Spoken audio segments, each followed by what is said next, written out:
하나님의 말씀은 사도행전 15장 1절 말씀부터 11절 말씀이 되겠습니다.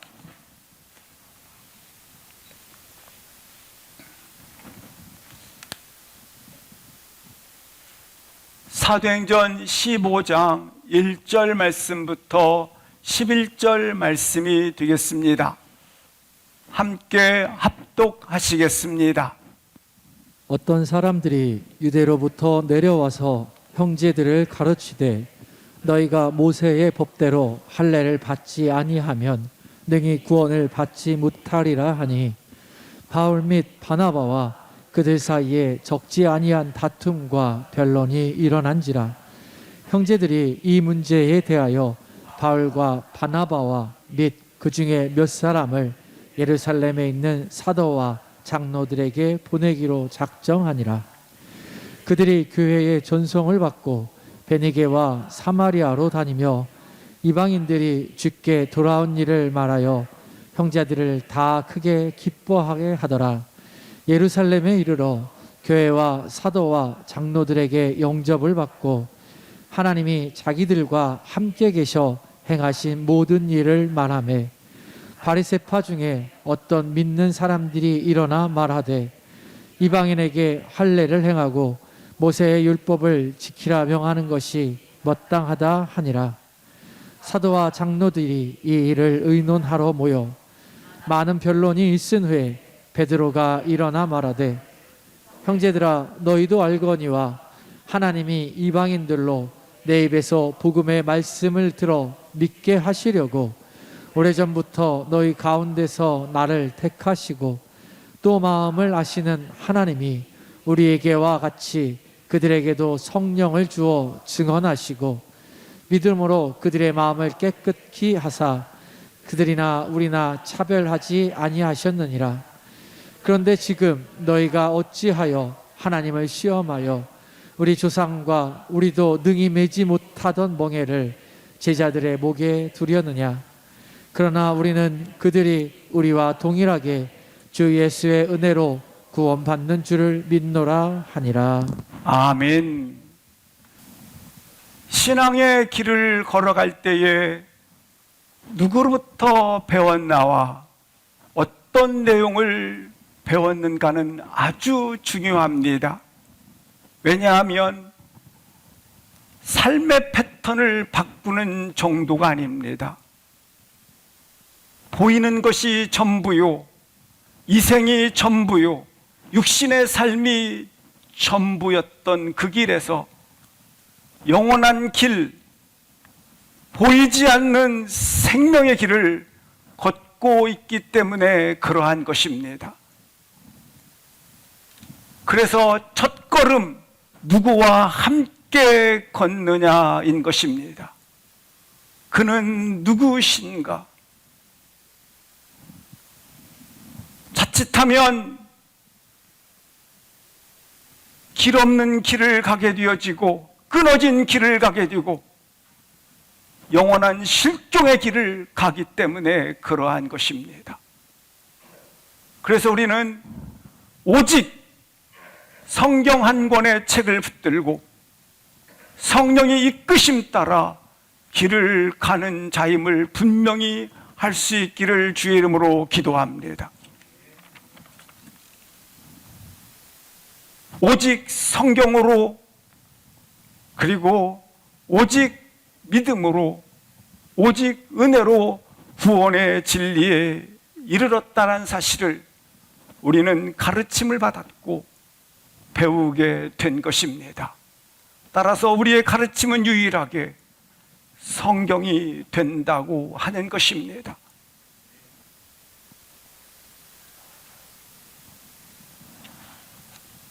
분명한 것은 오직 성경으로, 오직 믿음으로, 오직 은혜로 구원의 진리에 이르게 된다고 하는 것입니다. 이 3대 표현은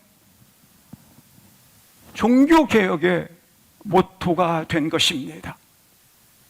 오직 믿음으로 오직 은혜로 구원에 이르게 되느니라. 단지 머릿속에만 머물러 있는 지식이 아니라 우리 삶 속에 분명하게 표현되어지고 느껴지고 경험되어지기를 주의 이름으로 기도합니다. 오늘 사도행전 본문 15장은 오직 은혜로 오직 믿음으로 구원의 진리에 이르게 된다는 사실을 선포하는 말씀이 됩니다. 그러나 오늘 본문 속에서 오직 예수 이름으로 구원에 이른다는 사실에 대하여 첨가시키고 또한 덧붙이기를 원하는 자들이 있었음을 본문에서 말씀해 주고 있는 것입니다.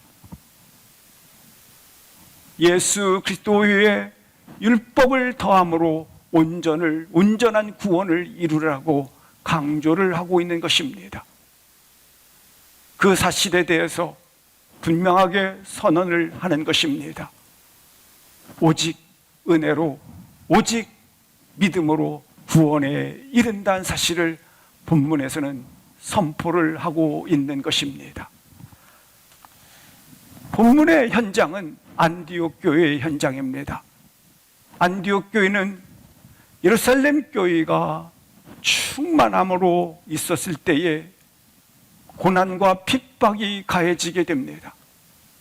결국 성도들은 흩어지게 되었고 흩어진 교우들이 세운 이방인 지역, 이방인 성도로 구성되어진 첫 번째 교회가 바로 안디옥 교회가 되어진 것입니다. 그들은 그리스도인이라는 별명을 얻게 되었고 이방 지역에서 최초로 선교사를 파송하는 교회가 됩니다. 먼저 1절, 2절 말씀을 보시겠습니다. 바울과 바나바가 제1차 선교행을 마치고 수리아 안디옥에 돌아오게 됩니다. 돌아왔을 때에 하나님께서 어떻게 이방 지역에 복음의 문을 열었는지를 간증을 하게 되자 성도들은 크게 기뻐하며 바울과 바나바를 환영하게 됩니다. 은혜 가운데 있게 되어졌다고 하는 것입니다. 그러할 즈음에 안디옥 교회가 성령 충만하고 뿐만 아니라 믿는 자들이 많아졌다는 소식을 예루살렘 교회가 듣게 됩니다. 이 사실을 검증하기 위하여 진실인가 사실인가를 검증하기 위하여 예루살렘 본부교회에서는 그들의 지도자들을 검증하기 위해서 오늘 본문에 나와 있는 것처럼 유대로부터 안디옥에 내려왔다고 소개를 하고 있는 것입니다. 내려온 그들은 이렇게 가르치는 것입니다. 너희가 분명히 예수 그리스도를 믿음으로 말미암아 구원에 이르렀다. 너희가 성령의 충만함을 내가 목도했다. 너희 가운데 부정할 수 없는 사실 한 가지, 그것은 너희들이 구원을 받았다라는 사실이다. 그런데 한 가지, 온전한 구원을 위하여 예루살렘의 교회로부터 내려왔던 자들이 이렇게 다시 가르치기를 시작하는 것입니다. 우리 유대인들이 천여년 동안 모세의 가르침이 있었는데 할례를 받아야 하나님의 거룩한 성민, 하나님의 백성이 되어진다. 따라서 너희들도 동일하게 예수 그리스도를 믿음으로 구원을 받는 것 맞다. 그러나 더하여 온전한 구원을 위하여 모세의 가르침대로 할례를 받아야 한다고 가르치기를 시작하였다고 하는 것입니다. 바울과 바나바는 그리고 유대로부터 예루살렘으로부터 흩어졌던 성도들이 분명히 가르쳤습니다. 예수 그 이름으로 구원에 이릅니다. 그런데 이들에게 유대로부터 내려와서 또 다른 가르침을 가지게 된 것입니다.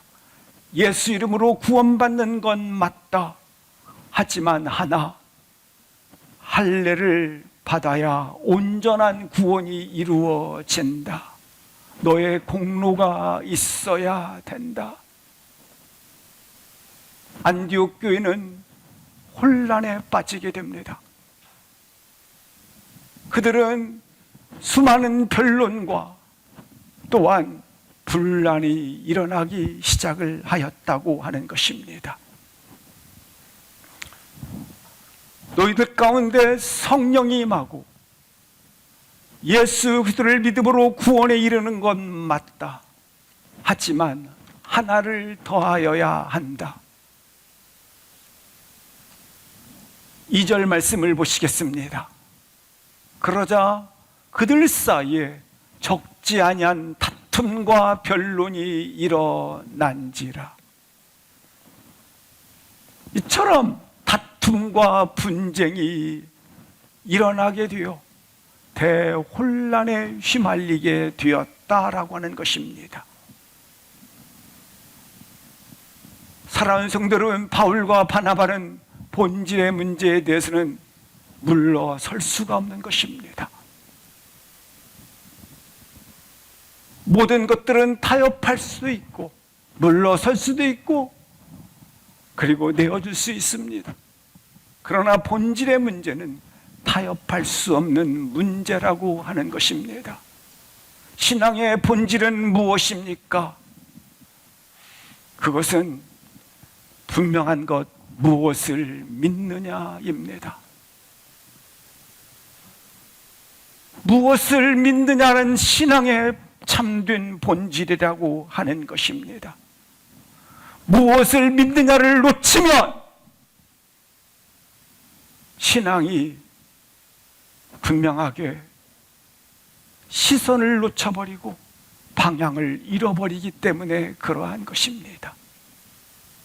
그래서 우리는 분명한 것, 신앙의 본질인 무엇을 믿느냐를 날마다 상고해야 되고 묵상해야 되고 그리고 분명하게 깊은 생각으로 성찰이 필요하다고 하는 것입니다. 이렇게 무엇을 믿느냐가 확실해졌을 때 그 사실에 대해서 열심을 내어지고 또한 수고가 따르게 되고 분명하게 노력이 의미가 있게 되어진다고 하는 것입니다. 분명하게 무엇을 믿느냐가 고백되어졌을 때에 온 마음 다해 온 정성 다해 주께 드리겠나이다. 이것들이 살아나게 된다고 하는 것입니다. 우리의 신앙이 다시 한번 무엇을 믿느냐가 고백되어짐으로 말미암아 살아있는 신앙이 되시기를 주의 이름으로 기도합니다. 이 본문에서 나와 있는 것처럼 할례를 행하라고 하고 있는데 할례는 어떤 의미가 있는지 잠시 스케치해 보도록 하겠습니다. 창세기 17장 9절부터 14절 말씀을 보시기 바랍니다. 할례는 하나님께서 아브라함에게 이르시되, 따라서 할례는 누가 주신 제도이다? 하나님이 주신 제도이다. 이 할례는 너의 언약을 지키라. 10절 보시겠습니다. 너와 나 사이에 맺은 언약이라. 11절 보시겠습니다. 포피를 베어서 징표로 삼으라. 12절 보시겠습니다.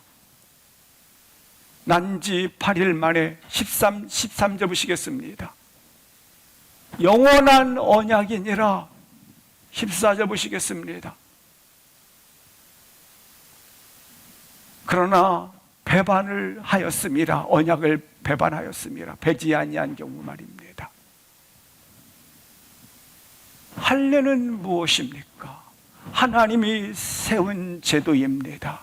영원한 언약입니다. 하나님이 사람의 살에다가 상처를 내게 됨으로 말미암아 표징을 삼은 제도입니다. 너는 내 백성이다. 내가 너를 보호하리라. 너와 나 사이에 맺은 언약이다. 이 언약은 영원한 것이다. 이 언약은 절대로 변하지 아니하는 것이다. 이 언약을 받은 사람의 입장에서 보면 오직 의지할 자는 하나님밖에 없구나. 이 언약에 따라서 중요한 표징은 난 하나님의 은혜로 사는 자구나. 전적으로 하나님의 은혜로 지내는구나. 그런데 이스라엘 백성들이 출애굽을 한 후에 배반을 하였습니다. 결국 할례를 광야길에서 행하지 못합니다. 할례를 행하지 못하면 유월절을 지킬 수 없습니다. 유월절은 무엇입니까? 죽음을 이겼다. 사망을 이겼다. 그런데 유월절을 지킬 수 없으니까 이겼다라는 승리를 갖지 못합니다. 승리를 갖지 못한다는 것은 다른 말로 무엇입니까? 불안하다라는 것입니다. 두렵다라는 것입니다. 승리를 갖지 못한 결과는 뭘 가져옵니까? 놀랍게 그들이 여리고성 평지에 앉아 있을 때 다시 하나님의 음성이 들립니다. 다시 할례를 행하라. 할례를 행함으로 말미암아 뭘 지킬 수 있습니까? 유월절을 지킬 수 있게 됩니다. 그리고 그들에게 감사하게도 볶은 음식을 먹으라 합니다. 이미 가나안 땅을 점령했다라는 의미입니다. 승리했다고 하는 것입니다. 여리고성이 무너지게 되었습니다. 이것이 할례의 의미입니다. 따라서 할례의 표징은 너와 나 사이에 영원한 언약으로서 전적 하나님의 은혜입니다. 하나님의 도우심입니다. 이 약속을 가진 것입니다. 근데 아브라함이 지나고 그리고 모세를 지나면서 사람들은 이 할례를 율법으로 바꾸기 시작했습니다. 시간이 지나면서 몸에 상처를 내면 당연히 구원받는 거야. 받기만 하면 하나님 백성이 되는 거야. 라는 생각으로 타락을 해버리고 만 것입니다. 이것이 할례입니다. 오늘 본문에 이방 땅에 세워진 이방인으로 구성되어진 그와 같은 안디옥 교회 성도들에게 할례를 행함으로 말미암아 온전한 구원이 이루어진다고 가르치기를 시작하였다고 하는 것입니다. 이 안디옥 교회 성도들은 성령을 받은 상태입니다. 그리고 그들은 분명히 구약의 말씀을 통하여 하나님이 이방인을 구원하신다는 사실을 알고 있는 자들입니다. 예수 믿으면 구원을 받는다는 것도 가르침을 통하여 알고 있는 자들입니다. 그런데 예루살렘에서 내려온 자들이 여기에 한 가지를 덧붙이게 되는 것입니다. 여기 예루살렘에서 내려온 유대인 그리스도인들은 모세 때부터 지금 그 당시까지 약 1000년 동안 분명한 것 모세의 율법을 배웠고 동시에 그들은 끊임없이 이처럼 그 할례를 행하여 왔다라고 하는 것입니다. 근데 그걸 그대로 가지고 와서 지금 이방인 안디옥 성도들에게 그렇게 동일하게 너희들이 먼저 할례를 행함으로 유대인이 되라는 것입니다.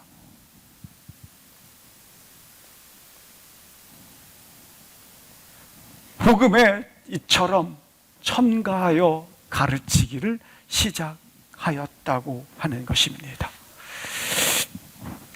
이는 중요한 신학의 문제로 대두하게 됩니다. 그래서 우리는 예수님이 누구신가에 대한 분명한 가르침과 그리고 예수님이 누구신가에 대한 분명한 신학의 태도를 가져야 한다고 하는 것입니다. 누구로부터 가르침을 받아야 되고 또한 무엇을 담아야 하는가? 바로 성경에서 가르침을 받아야 되고 성경의 내용을 담아야 한다고 하는 사실입니다. 근데 성경은 뭐라고 말씀합니까? 예수 그리스도는 하나님이시며 동시에 사람이십니다. 그는 분명하게 믿는 자마다 구원을 얻으리라 말씀을 하고 있는 것입니다. 그는 그를 믿는 자마다 이처럼 오직 믿음으로 오직 은혜로 구원의 진리에 이르게 된다. 이 진리가 생각 속에서만 머무르지 말고 놀랍게 마음속에서 체험되어지기를 주의 이름으로 기도합니다. 우리가 오직 은혜로 오직 믿음으로 의롭게 되었기 때문에 천국 삶을 사는 것입니다. 내가 천국 가기 위하여 천국 문이 닫히기 때문에 예배하에 참여하여 함께 찬송하고 그의 이름을 높이는 게 아닙니다. 그가 나를 그 은혜로 그 믿음으로 의롭게 되었기 때문에 함께 모여 찬양과 경배를 올려드리는 것입니다. 천국 가기 위해서 천국 문이 닫히니까 찬양과 경배를 그에게 올리는 것이 아닙니다. 그가 나로 의롭게 하셨기 때문에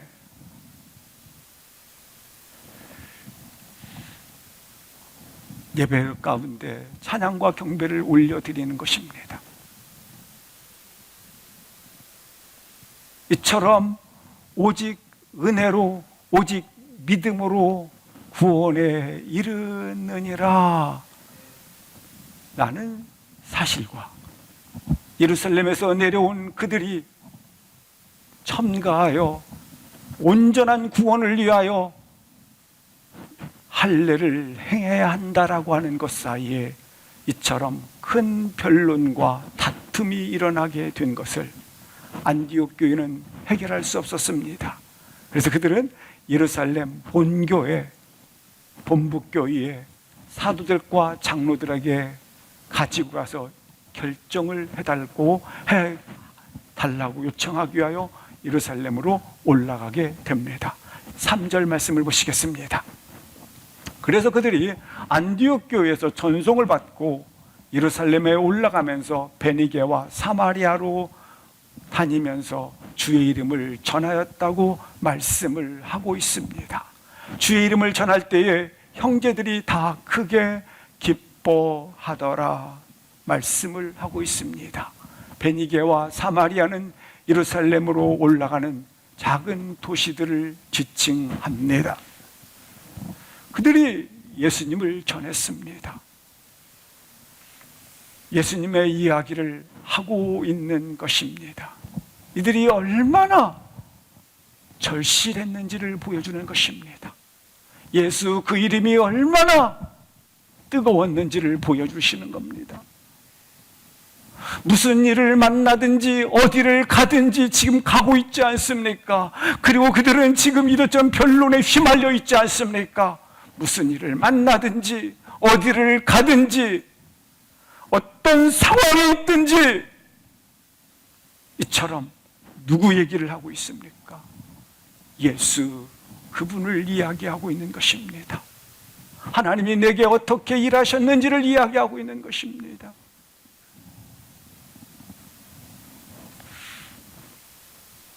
어디를 가든지 무슨 일을 만나든지 어떤 상황이든지, 사랑하는 성도 여러분, 의식 속에서도 예수님을 이야기하지만 무의식 속에서도, 잠을 자면서도, 또한 눈을 떴음에도, 감옥 안에서도 감옥 밖에서도 이와 같은 절실함이 있기를 주의 이름으로 기도합니다. 그래요, 사실 이 절실한 말입니다. 만약에 예수님 그분에 대한 교리, 지식, 그리고 생각만 있다면 이들이 이처럼 변론에 휘말리고 1차 선교를 다녀왔을 때에 매맞고 헐벗고 그리고 이처럼 억울함을 당했기 때문에 이런 일로 올라간다면 그들은 찬송과 기도 대신 짜증을 냈을 것입니다. 아니, 그들은 뭐 인생이 이러냐라고 신경질을 냈을 것입니다. 그러나 그 안에, 내 안에 예수가 있기 때문에, 그런데도 이처럼 크게 기뻐하는 것을 보게 됩니다. 이제 본북교회에 도착을 하게 됩니다. 4절 5절 보시겠습니다. 도착했습니다. 예루살렘에 이르렀습니다. 그러자 교회의 사도와 장로들이 영접을 해주게 됩니다. 바울과 바나바는 하나님께서 어떻게 일하셔서 복음의 문이 이방인 땅에 열렸는지를 보고를 하게 됩니다. 그들은 크게 기뻐했고 그리고 즐거워하게 되었습니다. 그래서 자기들과 하나님께서 어떻게 복음의 문을 이방인 땅에 열었는지를 말하자 모든 일을 말했습니다. 그렇습니다. 사랑하는 성도 여러분, 우리가 언제 실상 마음에 기쁨이 있고 즐거움이 있습니까? 대부분 내 얘기를 합니다. 근데 사랑하는 성도 여러분, 내 얘기가 아니라 하나님께서 내게 어떻게 일하셨는지를 말씀을 하셔야 합니다. 오늘 본문을 보십시오. 하나님이 어떻게 내게 역사하셨고 어떻게 나를 통해서 일하셨고, 근데 대부분 우리가 언제 마음이 초라합니까? 내 얘기하면 그래요. 내 자랑 얘기하면 그래요. 내 자랑을 실컷 얘기하잖아요. 그러면 있잖아요, 마음이 편하지가 않아요.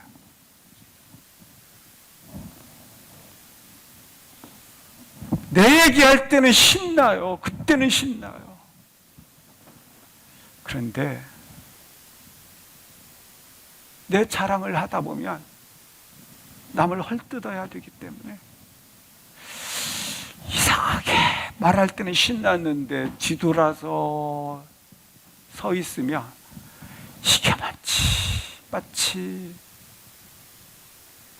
뭔가 씁쓸하고. 그런데 오늘 예수님께서 나에게 어떻게 일하셨는지를 말하게 되면 그 감격과 환희와 그 기쁨이 커져 있는 것을 볼 수 있다고 하는 것입니다. 오늘 예수님이 내게 어떻게 일하셨는지를 이야기하며 돌아다니시기를 바랍니다. 오늘 보십시오. 하나님이 자기와 함께 계셔 일한 것을 말하며 5절 말씀을 보시겠습니다. 이렇게 말을 했어요. 그러자 이 이야기를 다 듣고 있었던 바리새파 유대인이 일어나서 안디옥에 있었던 이야기를 동일하게 합니다. 이방인들이요, 할례를 행해야 합니다. 모세율법을 지키는 것이 마땅합니다. 구원은 예수 이름을 믿음으로 말미암아 구원을 얻습니다. 그러나 이것만으로는 부족합니다. 그러니 모세율법을 지켜야 합니다. 안디옥에 있었던 불씨가 본 북교인 예루살렘 교회에서는 이처럼 불이 확산된 것을 볼 수 있습니다. 6절입니다. 그러자 사도와 장로들이 이 일을 의논하여 드디어 모여들기 시작합니다. 의논하러. 따라서 제1차 교회사의 첫 번째 종교회의가 됩니다. 예수 이름으로 구원을 그 이름으로만 받느냐, 아니면 할례를 행함으로 말미암아 온전한 구원이 이루어지는가에 대한 결정을 위해서 모여들게 된 것입니다. 7절부터 9절까지 바리새인의 변론이 있은 후에 베드로가 일어나 7절부터 9절까지 변론하기 시작합니다. 중요한 본문이기 때문에 합독하시겠습니다. 시작. 많은 변론이 있은 후에 베드로가 일어나 말하되 형제들아 너희도 알거니와 하나님이 이방인들로 내 입에서 복음의 말씀을 들어 믿게 하시려고 오래전부터 너희 가운데서 나를 택하시고 또 마음을 아시는 하나님이 우리에게와 같이 그들에게도 성령을 주어 증언하시고 믿음으로 그들의 마음을 깨끗이 하사 그들이나 우리나 차별하지 아니하셨느니라. 베드로가 일어나 7절부터 변론하기를 시작합니다. 나도 이전에 이방인을 향하여 편견을 가지고 있었다. 당연히 이방인들은 할례를 행해야 할례를 행함으로 말미암아 유대인이 되어지고 유대인이 되어져서 그들도 하나님 백성으로 되어진다. 나도 그렇게 생각을 했었다. 그런데 기도 중에 하늘에서부터 보자기가 내려와 그 보자기 안에 더러운 부정한 생물들이 있었는데 가득했는데 이를 잡아 먹으라 하였다. 나는 하나님을 향하여 결코 부정한 것을 먹을 수 없었고 먹어본 적이 없나이다라고 3번씩이나 먹을 수 없다 하였다. 그때 하나님께서 내가 정하다한 것을, 내가 깨끗하다한 것을 네가 어찌 더럽다 하느냐, 먹으라 하셨다. 이 환상을 본 후에 이방인 땅, 이방인 지역, 이방인의 백부장이었던 고넬료 가정에 들어갔을 때에 놀랍게 예수를 믿으라 말씀을 전하자 그들에게 성령이 임했을 뿐만 아니라 놀랍게 모여있던 모든 무리가 예수님을 믿음으로 말미암아 구원에 이르게 되었다. 따라서 9절 말씀을 보시겠습니다. 유대인이나 이방인이나 하나님께서 믿음으로 깨끗게 하였으므로 차별이 없다. 그들이나 우리나 차별치 아니하셨다. 믿음은 무엇입니까? 에베소 2장 8절 9절 말씀해 보시면 이렇게 말씀하고 있습니다. 믿음은 내 안에서 생성되거나 내 안에서 만들어내거나 내가 그것을 노력으로 얻어내는 것이 믿음이 아니라 은혜로 인하여 주어졌다고 하는 것입니다. 은혜로 의하여 믿음으로 말미암아 믿음은 무엇인가? 은혜로 주어진 것입니다. 그래서 너희에게서 난 것이 아니요 믿음은 하나님의 선물이다. 나도 이 사실을 깨닫기 전에는 우리는 성민이니까, 우리는 하나님 백성이니까, 아니 내 몸에 상처를 내서 할례를 받았으니까 자동적으로 구원받은 자다라고 나도 생각했다. 그래서 나도 당연히 할례를 받아야 된다라고 생각을 했다. 그런데 믿음은 전적 은혜인데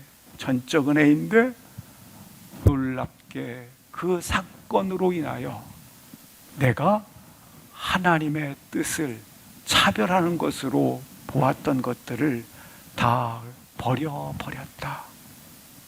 하나님의 뜻은 차별치 아니하도다. 그러므로 이방인들에게 멍에를 씌우지 말라. 계속해서 10절에 베드로가 이렇게 설명을 합니다. 따라서 이방인들에게 멍에를 씌우는 것, 할례를 받으라고 하는 것은 마치 뭐와 같으냐? 첫 번째, 너희가 어찌하여 하나님을 시험하느냐? 하나님을 시험하는 것과 같다라는 것입니다. 너희가 어찌하여 하나님을 시험하느냐? 모든 사람은 한 가지 유혹이 있습니다. 하나님이 되고 싶어 한다는 겁니다. 하나님이 된다라는 말은 무슨 말이냐? 군림하겠다라는 겁니다. 자기가 통치하겠다는 겁니다. 자기가 하나님처럼 뭐 이런다라는 거.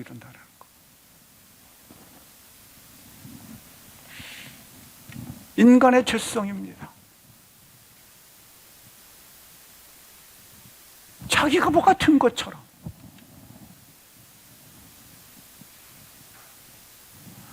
하나님처럼 안 되면 하나님 대변인처럼 합니다. 그래서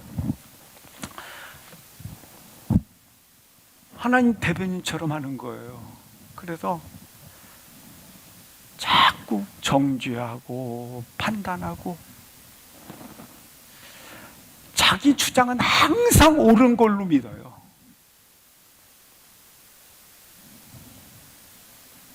절대 안 그래요. 절대 안 그래요.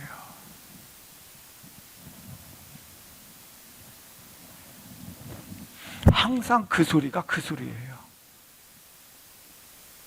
언티처러블에. 그래서 두 번째, 할례를 받으라고 하는 것은 마치 뭐 같으냐면 우리 조상과 우리도 능히 매지 못하던 멍에를 그들에게 목에 매는 것과 같다. 이렇게 말씀하. 봐라, 우리 조상 아브라함도 율법 온전히 못 지켰다. 아니 아브라함뿐이냐? 모세도 율법을 받은 자인데 모세도 못 지켰다. 우리 조상, 너희들은 지키냐 지금? 근데 우리도 내지 못하던 이것들을 왜 이방인들이 하나님께로 들어오는데 그 목을 두려느냐? 이 말은 나는 실수해도 괜찮고 너는 실수하면 안 된다라는 겁니다. 나는 잘못할 수 있어도 너는 잘못하면 안 된다라는 거예요. 베드로가 이렇게 11절의 결론을 이야기합니다. 함께 합독하시겠습니다. 시작. 우리는 그들이 우리와 동일하게 주 예수의 은혜로 구원받는 줄을 믿노라 하니라. 우리의 구원, 나의 구원, 너의 구원 동일하다. 무엇으로? 예수 그리스도의 이름으로 구원받는 줄을 믿노라. 베드로가 이렇게 결론을 내립니다. 그런데 이때 야고보 사도가 일어나서 더하여 말씀을 하게 됩니다. 여기 야고보 사도는 예수님의 동생입니다. 그리고 실질적으로 이 예루살렘 교회의 담임 목사입니다. 따라서 이 신학 논쟁의 결정권자가 바로 야고보입니다. 그가 일어나서 15절부터 18절 말씀을 보도록 하시겠습니다. 15절에 이렇게 말씀합니다. 같이 읽겠습니다. 시작. 말씀이 이와 일치하도다. 기록된 바 이후에 내가 돌아와서 다윗의 무너진 장막을 다시 지으며 또 그 허물어진 것을 다시 지어 일으키리니 이는 그 남은 사람들과 내 이름으로 일컬음을 받는 모든 이방인들도 주를 찾게 하려 함이라 하셨으니 즉 예로부터 이것을 알게 하시는 주의 말씀이라 함과 같으니라. 15절 말씀을 보시겠습니다. 베드로의 선언처럼 차별이 없다, 맞다 뿐만 아니라 선지자들의 말씀이 이와 일치하도다. 선지자의 말씀은 무엇입니까? 오시리라. 오신 그가 구원을 이룰 것이다 라고 말씀하였습니다. 이 말씀이 성취되었도다. 구약에 예언된 말씀이 성취된 사건이다. 따라서 신학의 중요한 결정, 최종 권위는 어디에 있다? 말씀에 있다라는 겁니다. 어떤 사람의 이야기에 의하면, 대중의 수많은 인기를 얻는 사람의 이야기에 의하면, 수많은 사람들이 말에 의하면, 아니 어떤 책에 의하면 이 아니라는 거예요. 이건 중요하지 않다라는 거예요. 하나님의 말씀이 가르친 바가 최종적 권위를 가진다라는 것입니다. 얼마나 멋진 선포입니까?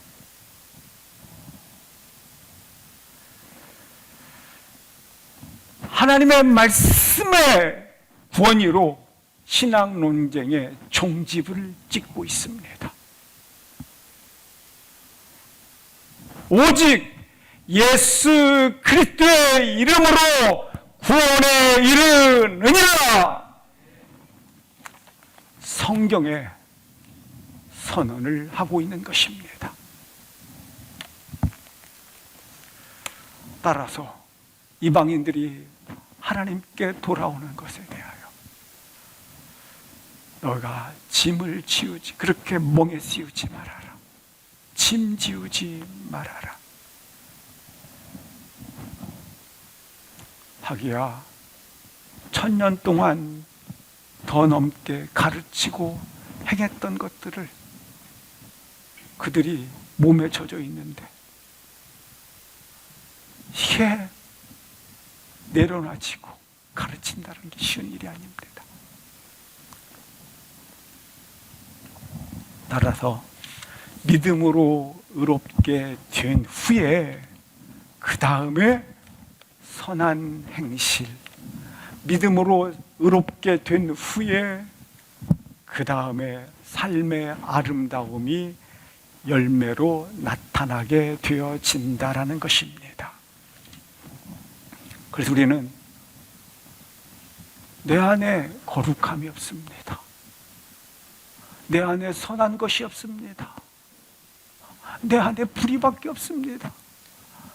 그런데 내가 의롭다고 말하니 거짓말인 것 같습니다. 내 안에 아무리 찾아봐도 선한 것이 없고 의로운 것이 없고 거룩한 것이 내 안에 없는데, 그런데 의롭게 되었다 내가? 그래서 거짓말처럼 내가 느껴요. 이게 이 문제를 다룬 것이 갈라디아서입니다. 갈라디아서 특별히 3장에 보면 아브라함 사건이 기록되어져 있습니다.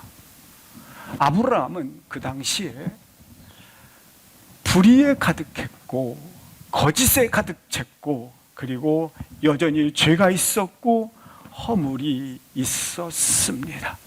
그런데 이 아브라함에게 하나님께서 말씀을 하십니다. 의롭게 되었다.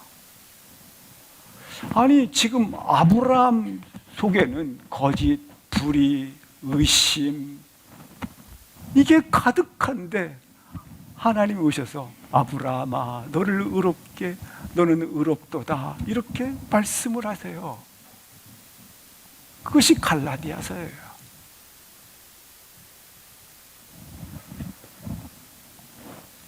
그러면 아브라함은 언제 의롭게 되었는가? 시기 문제, 시기. 창세기 15장 6절 보시겠습니다. 앞절에 보시면 아브라함이 여호와를 믿으니 의로 여겼더라. 아브라함아 너는 의롭다. 언제? 믿을 때. 시기가 중요해요. 하나님께서 아브라함을 찾아오셔서 말씀하십니다. 아브라함아 후손들이 창대할 것이다. 그러니까 아브라함이 설마 믿지 않아요. 그래서 밖으로 불러내서서 별들을 바라보시고 저처럼 창대할 것이다. 아브라함이 믿으니 본문이에요. 그것을 믿으니 의로 여겼더라 말씀을 해주고 있습니다. 보십시오. 아브라함이 의로 여김 받을 때 이때는 모세도 없었고 율법도 없었습니다. 모세 때 율법이 나왔으니까 한참 지난 후에 나온 거예요. 따라서 율법과 의로 여김 받는 것과는 상관이 있다 없다? 있다 없다? 없다. 의로 여김 받았다라는 겁니다. 아브라함은 의로 여김 받았었고 그런데 율법이 나온 모세 때는 한참 후란 말입니다. 그렇습니다. 아브라함이 불신의 때, 거짓의 때, 불의의 때 하나님은 오셔서 아브라함아 너는 의롭다 이렇게 여기셨다고 하는 겁니다. 근데 언제? 여호와를 믿을 때 말입니다. 근데 이 믿음은 방금 전에 말씀했던 것처럼 내가 생성시키거나 만들어낸 것이 아니라 선물이라. 따라서 내가 불의에 차 있고 거짓에 차 있고 더러움에 있었는데 하나님이 오셔서 이와 같은 나에게 선물로 믿음을 주셔서 내가 아멘 그럴 때에 놀랍게 믿음으로 고백함으로 말미암아 그것을 의로 여겼다. 갈라디아서 3장 보시겠습니다. 8절 보십시오. 성경에 말씀을 하고 있습니다. 믿음에 근거하여 의롭다 하셨느니라. 9절 보시겠습니다. 믿음에서 난 사람들을 의로 믿음을 가진 사람으로 복을 받았도다. 10절 보시겠습니다. 율법의 행위에 근거하여 있는 것이 아니라 11절 보시겠습니다. 율법의 행위로 의롭게 된 것이 아니라 믿음으로 의롭게 되었도다. 그래서 오직 은혜로 오직 믿음으로 구원을 받는다고 하는 것입니다. 우리는 분명히 나 같은 죄인입니다. 그런데 하나님은 나를 뭐라고 부르십니까? 믿음의 고백을 할 때 의인으로 불러주십니다. 어떻게 이 사실이 가능합니까? 전가 때문입니다. 전가는 다른 사람에게 맡긴다라고 하는 것입니다. 다른 표현으로 말하면 그리스도 안에서 하나님이 일하셔서 전가시켰다고 하는 겁니다. 우리는 최소한 3가지의 전가를 받았습니다.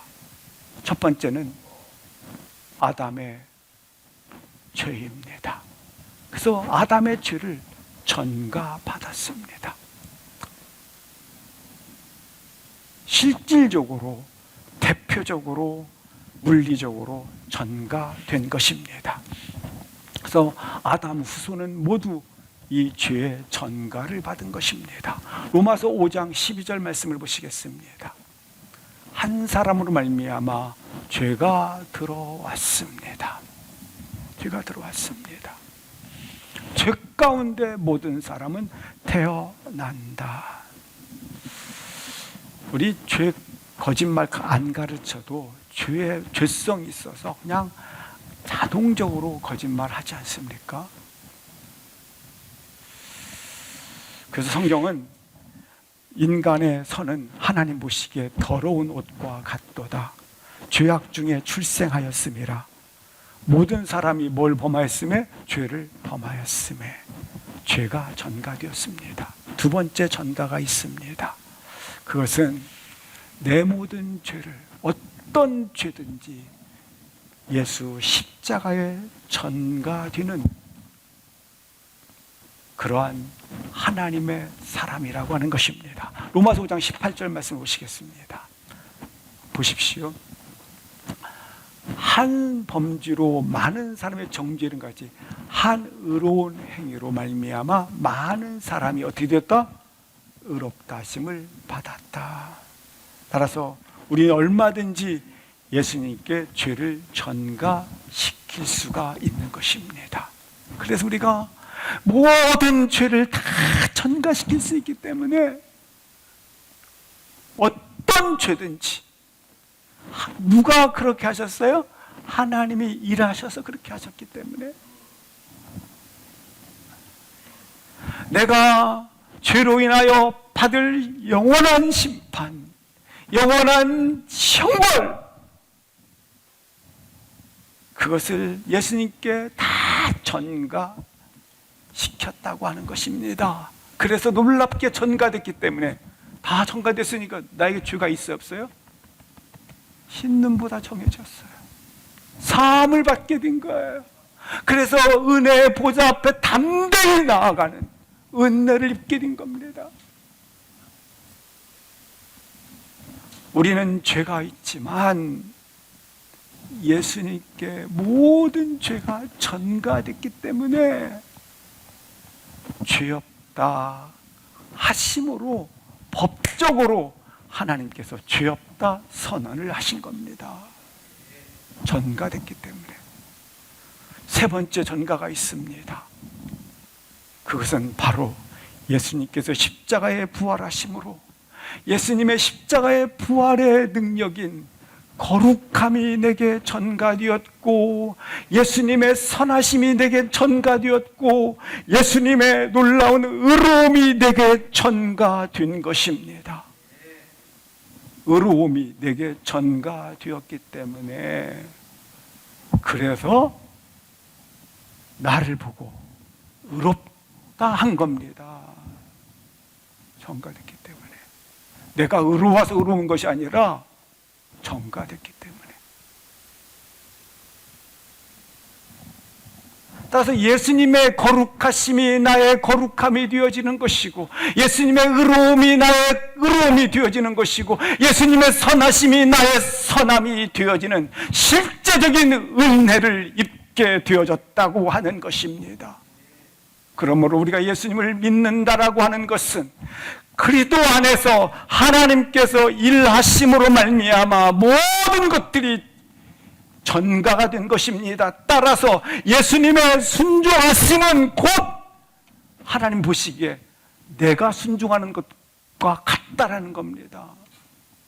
나의 순종으로 보신 예수님이 순종하시는 것을 갖다가 나의 순종으로 하나님은 여기신다라는 겁니다.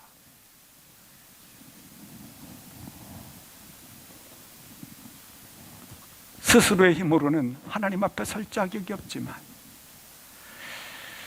이렇게 전가됨으로 말미암아 하나님 앞에 담대히 서게 된 것입니다.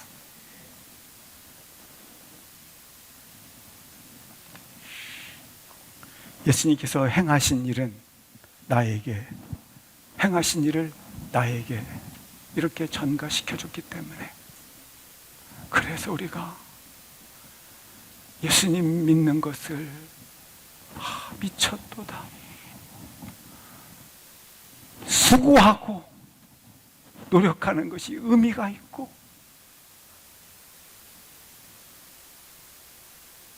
복된 것입니다.